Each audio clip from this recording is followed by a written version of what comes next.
Alright, Bismillahirrahmanirrahim. Assalamu alaikum wa rahmatullahi wa barakatuh. Guys, I'm here with Uncle Ahmad Albertus. Before we start, we just want to take this opportunity. So, shukran for all those who viewed and shared and everything. We got a sponsor on board.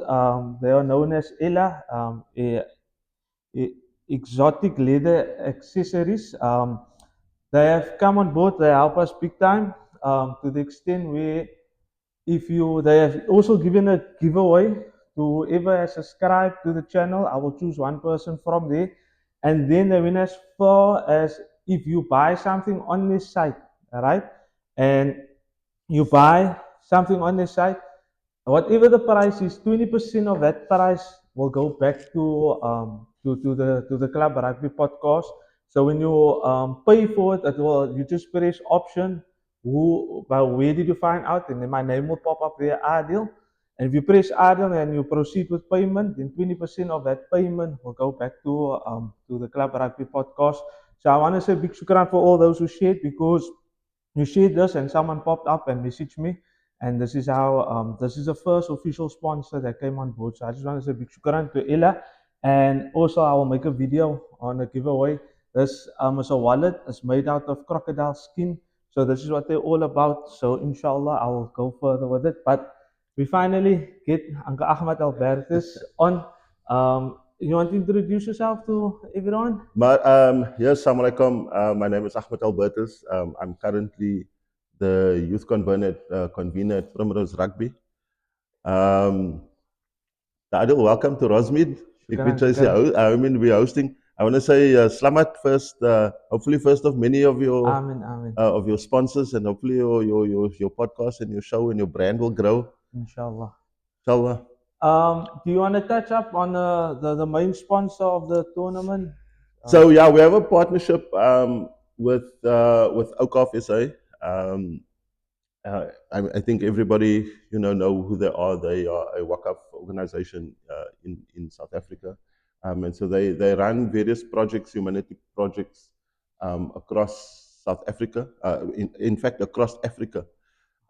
So with and also with the Imam Harun Foundation and their link to Awqaf SA, and then our link with Awqaf as Primrose Rugby. The partnership came about to honor Imam Harun with a rugby tournament.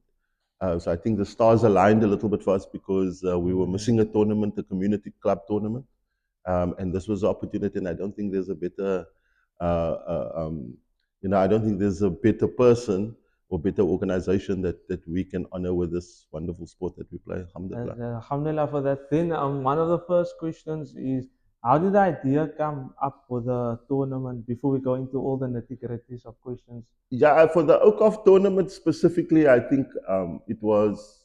I think the idea has always been there because of a lack of it. I know we spoke about that. I'll take you back to the Trafs tournament, and I see you had a guest, one of the older players, one of the current Primrose players, who looked back, and even yourself in your childhood playing into those tournaments, and since the last Trafs tournament, there was nothing in between. Yes. And so it was always there. It was always difficult, obviously, because it's quite not just an expensive endeavor, but to have the proper facilities and everything in place has always been a challenge. So the idea has always been there. Alhamdulillah, we are lucky to be around quite a few people. Fahmi Khalan, for example, with the, he's involved with the cricket and at the rugby, and they had the Awqaf tournament. And we always had this idea of reinstituting or repurposing the then Trafs tournament. Okay, alhamdulillah, because like we were speaking, me and Talib, we that memory, and and as I was, and when we were done, I said, "Yo, alhamdulillah, it's dua that was accepted," because I always said, "Ya Allah, like around those that missed Trafs tournament, let someone come up with this idea where they host it," because I know there's a lot of stress with it, and one of that many stress is when I started posting, the kids they ask questions in the inbox, and we're gonna go into it. And on behalf of them, one of my first questions I wanted to ask was, how do you go about the CMS numbers? How do all of that work? Because it's a stressful thing. Yeah. So for some clubs. Yeah. Look, I think let me first start off by saying that then unfortunately or unfortunately, across school sports or across youth sports, we seem to have this problem, or we take the issue of competitiveness to a different level. So we do unfortunately find ourselves in a situation where, in a perfect world, ideal world, we would just play and we would trust that kids are in the proper age group. But as you know, that's not always the reality Yes, in yes, yes. in sports. So to make sure that, at least to the best of our ability as organizers, that we have some kind of process. So we had, sort of in line with what Western Province has, that you have to register, that you have to at least be in the age group that you're registered in with the clubs. For the clubs is again different, because we've got this thing with the schools and the club and where you Yep, play. yep, yep. So simply put, we had an online registration that has evolved over the last couple of years with with the tournament. So there was an online registration. You would register the boy and put in the birth certificates, and to the best of our ability, we would vet that, and make sure that all the dates correspond. Sometimes it's not just that people want to cheat, but sometimes people don't understand Yes, what the yes. age banding is and what the rules are to them. So it is also a big. It does help with the education of age group and age appropriate rugby. So then my second question I wanted to ask also, like, to some kids they will ask, like, what if they are 13 and their birthday's only in December? Yeah. So we fall into that trap where they think they can play under 12. So how does that work with the season? Like, what's the rule on that? So, Because so the many, actual so the actual rule with Western Province is, and with any of the age groups, and there are a few variations of it, but simply put, if you are from the 1st of January yes, to the 31st of December, December, whatever age you turn that year, that is the age group that you play. yeah, So if I turn 12, for example, in October or the 2nd of January or anywhere in that calendar year, then I will play under 12. That is the straightforward rule.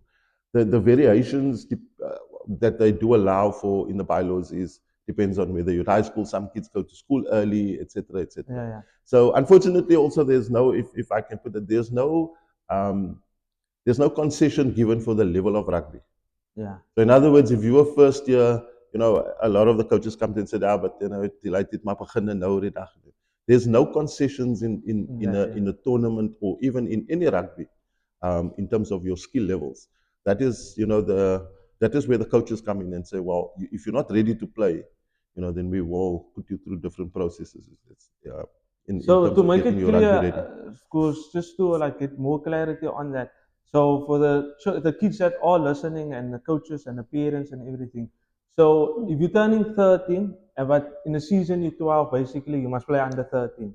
Yeah, Yeah, if you that goes for the one that's 14, 15, 16, 17, 18, and he's turning 19. And here's the other part. So you turning 19, can you still play in this tournament? Or how so do that work? so what we did was, so again, we had this gray areas with, especially with the Western Province rules, is that essentially you play in a school league. Yes, And yes, yes. so Prominence and some of the other clubs are playing the school league. Now the school league stipulates that you have to be an active member at the school, and they would allow. That's why our Western Province is our leagues in the school league is called under 19, but it's actually an under 18 process, Yep, yep, because yep. by and large, if you go through your age groups and through your grades properly, by 17 you'll matriculate. Seven But they turning do 18, turning 18. basically. But they do make a concession. So for kids that start late, for kids that failed a couple of years, as long as you, so the rule is that for as long as you're at the school and you are actively there, you can play. But it was always very difficult for us, To um, track. to track a CMS number, for example. So we had to have guarantees in place, which we didn't. So this year, what we did was we tried to have, we added a different division. So we went strictly an under 18 team. So if you are 18 in that year, your ID will say that you're either 17 or 18. You're playing in your under 19 age group, but it will be under 18. And then we expanded it. Technically, it's not an under 20 team, but it's for those gray area boys. The ones Mm. turning 19. I think there was a whole group of them that we don't have, and a team for them to play in, because they cannot get into under 20 teams, etc., and they still go to school and whatever. So we expanded that so that those boys that are 19 at the moment that cannot play in your, the school leavers that cannot play in your school leagues, at least they can be at the Awqaf. So we're trying it with the under 20 setup because not everybody has enough Under boys under 20s, yeah. 19s to play in, to complete a team. So we open it up as under 20, but it's actually for those Kids, guys that yes. just can't make it to So the on that, so for say you're done with school, all right, and you're 19 or you're 20, right, but you're playing at Primrose rugby under 20, and you're playing Gardens rugby under 20. So for that registration, you basically just need the ID. Is that correct? just the ID because then it's easy for us. It's easy because on your ID will tell us your Yeah, and that. where So you your need a age proof group is. of ID. So you just need an ID, and then that is, I think, the best way. And from there, we will generate a player's card for you. And once that is vetted, then Okay, then so it's that's good to go. perfect then. So I hope that clears everyone. And then also one of the questions is, like some parents take the children out of school, then they go through hifz, and Yeah. they go memorize the Quran and do it full time. How do you just go about that So also? with the kids boys again, with those age groups, your ID would would be sufficient. So as Yes, long yes. as you fit in the age groups, it would be From 18 right down till right down 7, till 8, seven. 9, If 10. you give students, because that's actually where those are the players that we cater for. Kids that go Mm. to non-rugby playing schools, kids that do gives, kids that are home schools. That is what the community clubs are for, essentially. Okay. So it then negates if we have, for example, just the age groups as it is. It then negates all of this, back and forth with coaches and with administrators. The birth certificate and the ID tells says the boy's age, and that is the age that he plays. Okay, okay. So will that fall out to someone that drops out of school? Sometimes they don't go to school, but they're 16, If 17. they if again if they're 16 years old and they have to, for whatever reason, have to drop out of school, they provided, I think the proviso here is that people must understand, provided that the player has played for your club for the season. Mm. You understand? We don't want a situation where we are going to look for players, to fill up teams just to win a trophy. Yeah, That's not the yeah. basis of Basically, what yeah. it is. But obviously, we need to have some kind of, some kind of standard for us to, because you know how it goes. I mean, Yeah, there's a rules rugby is is by hectic. So it's a parameter that we try to work in, and I think that people need to take it in the spirit for what it's about. It's not to curb or to derail, but at least we have a fair, even fair playground for as much as we can, for the kids to compete in. Then there's something you did. Not many people are happy with it, Yeah. but what you did. But we sat down, we spoke about it. I know where you're coming from, and I know how it hurt Treffs back in the days and stuff like that. Even people that might have friends, children going to Wynberg Boys Primary School, Wynberg Boys High School, and they like want to come back and they want to play maybe in this tournament. But your rule was simple. You just said if you're at Wynberg Boys, Bishops, and all that stuff, you're not allowed to play. You probably got a lot of heat for that. Do you want to go into that? Yeah, I think it's important. I first want to make it clear. It wasn't my rule. I mean, I don't stand here and just, Yes, yes, dish yes, out yes. stuff. It was, but there is a big division, around the principle of it.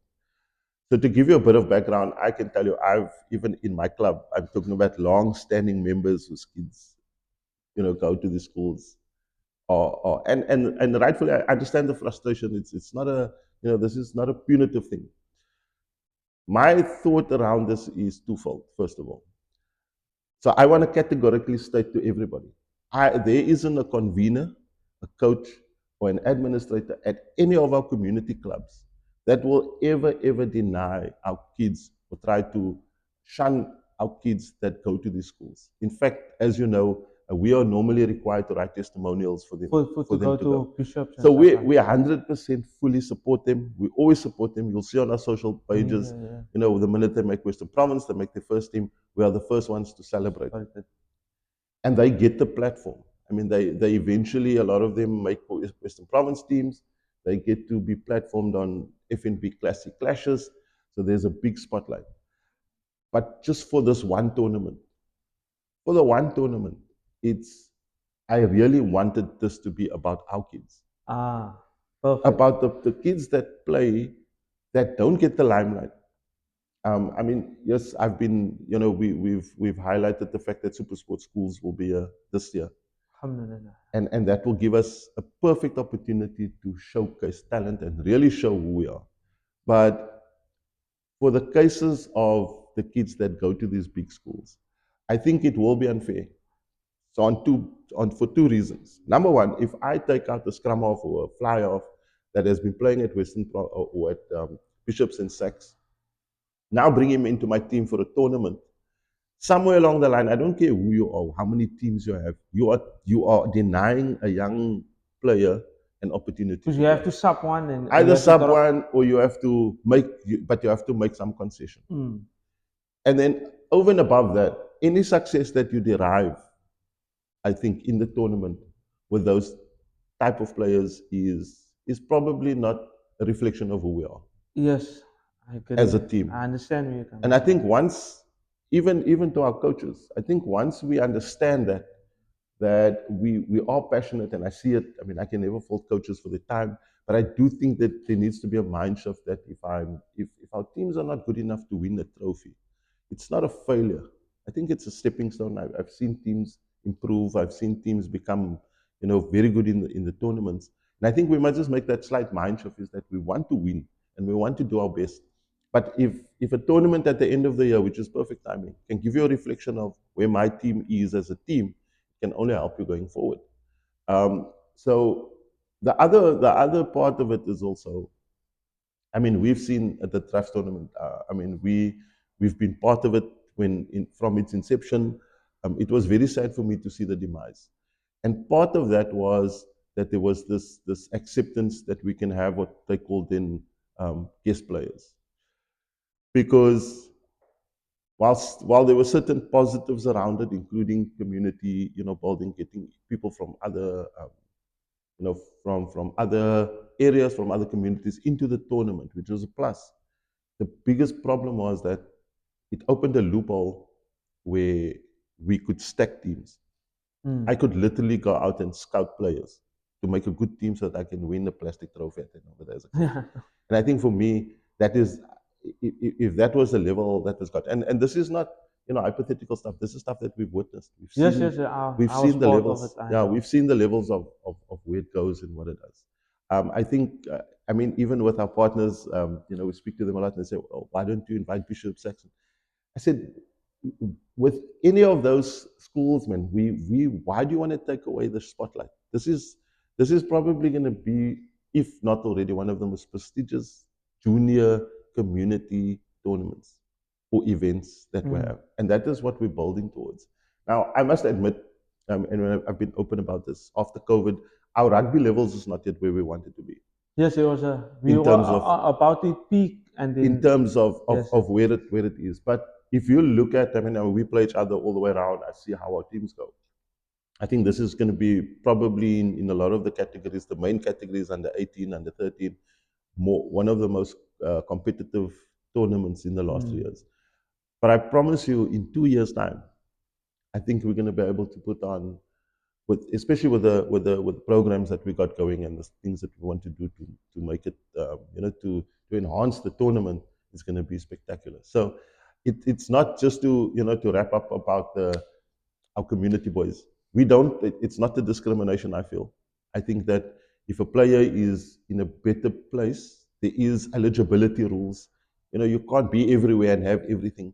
But just for our boys in the clubs that we see during the year, when we play Collegians and we play Manenberg, those boys that we play in the leagues every week and week out, this tournament is for them. And I think that if people understand the sentiment around that, we won't have this kind of discourse. In fact, my challenge out there to those boys who are at Sachs, who are at Bishops, who do come from the clubs, I challenge them to come here, stand proudly with your blazer, and come and support your brothers who've I given get it you 100%. who's given you the opportunity for playing from under 9 till Nine, under ten, 10, under yes, yes, 11, yes, for you to shine, to be able to get that opportunity at the yes. school. And I think that ultimately, from me personally, and from our committee, and from the majority of the clubs, the youth conveners are now starting to see that is our sentiment. It has nothing to do with discriminating, excluding, all of that. And maybe one day, inshallah, I said, if our levels of rugby is there, we will invite sorry, man. No problem, no problem. We will invite them. That's fine. We will invite them, to come and play. But for Yeah, now, I think we really need to, um, we really need to focus on those kids and give them the opportunity. No, that's good. You touch on. I think this is the first time ever that Super Sport come on Sorry, let board. me put this thing on. Yeah, it is. We've had live streaming before, but those were local boys. I think the growth of it and the footprint of the tournament has sort of given us an Open that door, opportunity yes. to now say. So we were approached and we were asked if they could live stream. And I think for me, I mean, there was a little bit of negotiations that I went out and I knocked on a few doors, and there's a couple of people.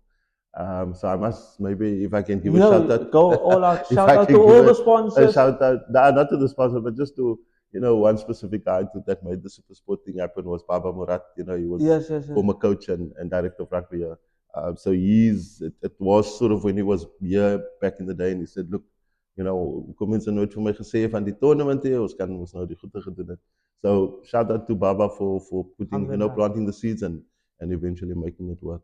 Yes, and then what will happen if something that's sad, but it can become a reality also when teams are caught out playing a boy over age. Like say for Yeah, example, a it's kid go with that boy school and he comes to you and say, "Daddy or yeah. coach, he's 13, he's in grade." What will happen in that case scenario if something like that happens? Look, I think firstly, let me just try and look at these things in context. So first of all, we seldom, or it's going to take more than just a lady to say, or parent to say, oh, I know that boy is in certain ages. Sometimes we think we know things, but Yeah, we yeah. don't know. So for the best of our ability, we accepted that the birth certificates and all of those things that were supplied with the players are in fact true. And in cases even where things, when sometimes when they print things, it doesn't look right, we went back and said, Lester, it doesn't look right, let us see the original. So we've done the best that I can. The only thing that I can say towards that is, if you're truly a coach that want to go to that kind of lengths to win a tournament, you're not just putting yourself at risk of fraud, because it's on record. I mean, these things are on file. It's a criminal offense. But you're sabotaging and you're jeopardizing the future of kids Mm. that play. So unfortunately, we do have a process in place. The youth conveners has to take obviously a responsibility. So they would represent the clubs. So if it is found, and unfortunately those people will be expelled from the tournament, and even possibly if we find that it's a coordinated effort, the team or the club will be expelled. So we hope Yeah, and we're praying it doesn't we happen. trust that we are there. I mean, it's something that we've discussed such a long way. But I do think if there is, Hypothetical. one of those cases, it will be an individual. I don't think that any of our clubs would endorse any of those types of things. Just because I know, like, I speak of experience, and I'm just gonna say Fulan, all right, that for the people that is watching this, it's one of the most saddest things you can ever do. I was in a scenario where I played with a player and he was my competition, Mm. all right, and it was always like I needed to get on his level and stuff like that.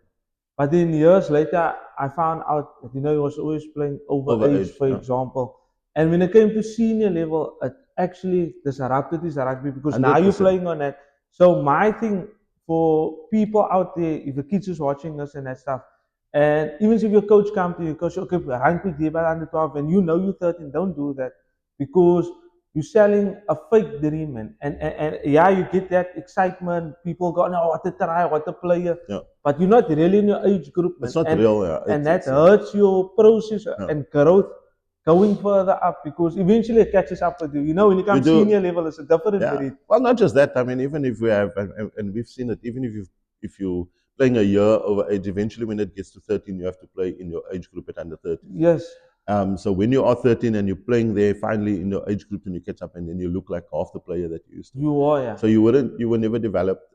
You were never, competing in some way that challenges you.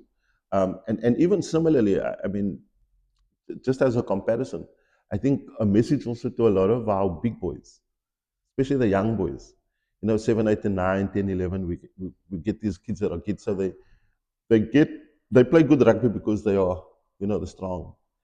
So they don't develop anything else. I don't have to develop a pass. I don't have to develop my skill because Yeah, I've got this body. I promise you, I've seen this growth spurts when the kids catch up to it under 14. Now suddenly you can't rely just on your strength, yeah, your rugby skill. Rugby skills, everybody will tell you.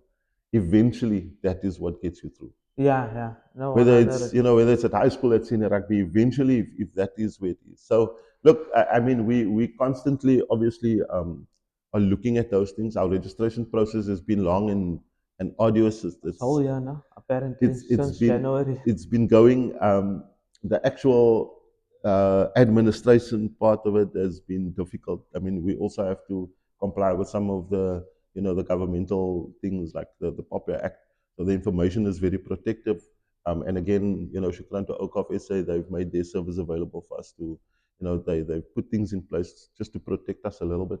Um, so I'm hoping that now, as we are now, the excitement and the focus will change to the actual playing on the field, and not the dramas around who's not here and who's not Mm. available. The team sheets have gone out, the fixtures have gone out, the player cards have been done. So the owens wat hulle cards is het, daai se manne wat gaan speel. And I really hope that your audience and our spectators and the community rugby at large comes to Rosmead, supports the kids in the spirit that it was meant to. Now, I'm not by no means saying that everything that we do, we get 100% right. Yeah, no, no, you aim for it, But I think, but our message out there to youth conveners, to coaches is that, yes, we might get things wrong, but let's not do it on the field. Let's not take away the shine for the kids that are playing. We will have processes. We will give you platforms to complain about certain things, in terms of if we do get things wrong, then we must be able to do it in a way that is, and then the that's other thing exciting. I also wanted to touch on, you can even slash on it.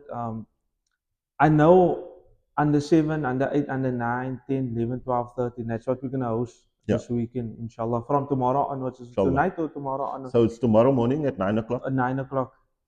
Something I wanna touch on, and something sincerely that I wanna say is that our parents, the comments from the side, they must be very careful with this, because this is only kids. Sanibal Williams did a great reel where he explained from shouting from the line, giving negative comments and stuff like that. Um, as a development, like, be careful, because at the end of the day, majority of us is going to be Muslims, Yeah, and I'm very big on that. Even after the game, they all take a photo together. That we must teach our kids from young already that we play hard against each other, but it mustn't stop us from getting to know each other, because yeah, eventually you're gonna line up somewhere because of the senior rugby. So if I give you a scenario, like back then, people used to say Manenberg as a gang terrorism club, or they sell drugs or whatever, and we took it, and I grew up with that.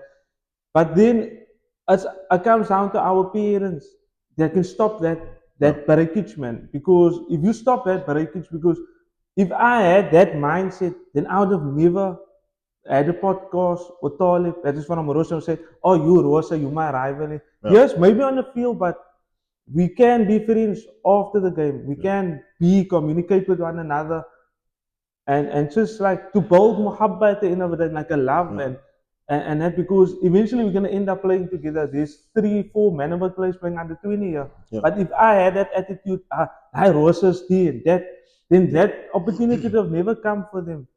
I think generally in the clubs, and I do speak, and I agree with everything that you're saying. I think it's a big issue in our rugby and our sports, and it's expanding. I must just say that it's not limited to the clubs, and I think we are Yeah. very introspective when it comes to that, because we are. This is where we are. This is the things that we love to do. So we tend to see it. On a different level, I think that sport in general, especially youth sport and especially parent behavior, is getting out of hand. Yes. And the only way that we're going to bring it back to where we want to do it is with us, as club administrators. We should be able to put things in place, and we should be able to put out there, um, what the principles are around sports. Now, my biggest difficulty always is that when we say, I mean, we had a lovely launch on Wednesday, and I hear the people speaking. We speak about all the beautiful parts of our religion, all the beautiful parts of our sports and our community. But it's for the most part we're always known for the worst parts of our Yes, yes, yes, yes, communities yes. and our background. So first of all, from administrators, I think we'll make a statement this evening on social media. Um, Challenged and I've welcomed the youth conveners because I put a lot of responsibility on them, On the youth con. and not to dismiss the schools, but our the youth conveners and the youth committees is the bedrock of our rugby. If that is rotten, then we are rotten. Mm. So we'll make a statement this evening. We sent out the player pledge. I don't know if you've seen it. It went out this morning. We want to share it, but it cannot just be talk. Actions. We need to action the stuff that we talk about. I've had this discussion a couple of times, and this is not a discussion from me out there. It's a discussion from everybody because we all have the same challenges. Yes, Rosmead, Primrose might be in Rosmead and it looks all lush and good, but we all have the same social problems. Our kids come from the same places. They go through the same issues. So we should be more together than what we are apart because of the things that we struggle with. So I've challenged the youth conveners and to stand with us. And I said, if we want to have bad behavior eradicated, it shouldn't matter what badge I have on. Mm. If we can stand together, we're putting it out there, we want people to have a fantastic time. And the way that you have a fantastic time is that if my kids are playing, I'm positive towards the players. Mm. I encourage my players and my boys. If I don't have anything positive to say about the opposition, then I'd rather leave them.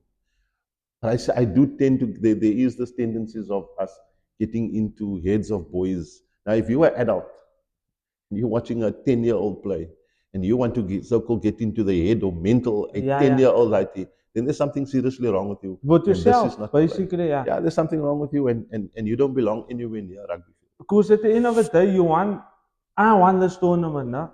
The vision is that it must grow, and who knows, 2 3 years they get platforms. They can say, okay, we're going to take us to Athlon Stadium Yeah, or to wherever. But the only way is possible is Super Sports is coming on, and all the other media people and stuff.